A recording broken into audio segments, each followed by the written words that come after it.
Now see here, a uniformly charged conducting sphere of 2.4 meter diameter has a surface charge density of 80 microcoulomb per meter square. So sigma is equal to given to you 80 microcoulomb per meter square, that is 80 into 10 raised to power minus 6 coulomb per meter square. Now, diameter is given to you 2 here. So, we can write d is equal to 2.4 meters. So, that is here radius is equal to 1.2 meter.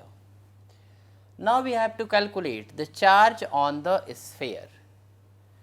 So, we know it sigma is equal to q by 4 pi r square, that is surface charge density.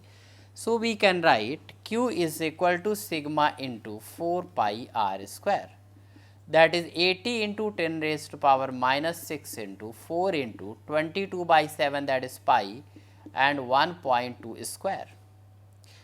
When you solve this thing is here, you will be getting 1.45 into 10 raised to power minus 3 coulomb. This is the charge here, this is the charge on the sphere. So, now we have to calculate what is the total electric flux leaving the surface of the sphere. So, flux is equal to here q by epsilon naught, here that we can write flux, electric flux E. Q we have calculated 1.45 into 10 raised to power minus 3 divided by 8.85 into 10 raised to power minus 12. Flux is here, that is Newton meter square per coulomb.